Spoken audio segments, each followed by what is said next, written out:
পূর্ব ঘোষণা নয়, কোনো আনুষ্ঠানিকতাও নয়। হঠাৎই জিবি হাসপাতালে পৌঁছে যান মুখ্যমন্ত্রী অধ্যাপক ডক্টর মানিক সাহা।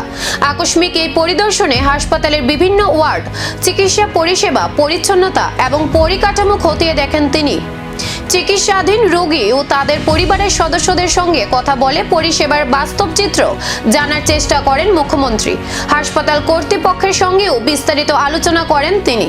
পরিদর্শন শেষে উন্নত চিকিৎসা পরিষেবা নিশ্চিত করা, পরিচ্ছন্নতা বজায় রাখা এবং রোগীদের যাতে কোনো ধরনের ভোগান্তির শিকার হতে না হয় সে বিষয়ে সংশ্লিষ্ট কর্তৃপক্ষকে প্রয়োজনীয় নির্দেশ দেন মুখ্যমন্ত্রী।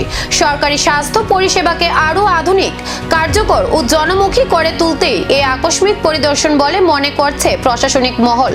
এখন দেখার মুখ্যমন্ত্রীর এই নির্দেশের পর জিবি হাসপাতালের পরিষেবায় কতটা বদল আসে। জিবি হাসপাতালে তো মানে এটা একটা মেইন হসপিটাল যাকে বলে, সারা ত্রিপুরার মানুষ এখানে আসে।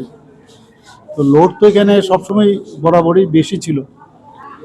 তো সব জায়গায় জায়গায় দেখছিলাম আজকে, এবং কোনো জায়গায় কোনো সমস্যা আছে কিনা ইনফ্রাস্ট্রাকচারালি এবং মেনটেনেন্স এবং ডাক্তারদের অ্যাভেলেবিলিটি, আবার যারা অ্যালাইড স্টাফ আছে তাদের বিষয়েও খোঁজখবর নিলাম।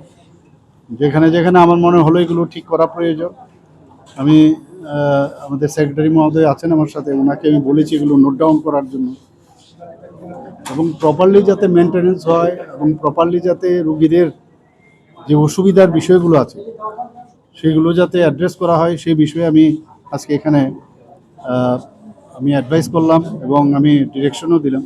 আমি আবার আসবো, দেখবো এগুলো হয়েছে কিনা। যেখানে রিকোজিশন দিচ্ছে পিডাব্লিউডি, যে এক্সিকিউটিভ ইঞ্জিনিয়ারের আন্ডারে কি কি কাজ হচ্ছে না হচ্ছে, আমি পুরো এখানে জিবি এবং আইজিএম হসপিটালের যারা আন্ডারে এখানে এক্সিকিউটিভ ইঞ্জিনিয়ার আছেন ওনাদেরকে নিয়ে আমি বসবো যে কী কী ওদের সমস্যা, এবং যখনই এই ধরনের প্রপার যদি ব্যবস্থাপনা না থাকে, এইসব কারণে অনেক সময় দেখা যায় যে এত ভিড়ের কারণে সব মানুষ আছে এখানে, তো তাদেরকে আরো আপনারা। হঠাৎ এই পরিদর্শনের পর জিবি হাসপাতালের পরিষেবায় কি বড় পরিবর্তন আসতে চলেছে, সেই দিকেই এখন নজর রাজ্যবাসীর।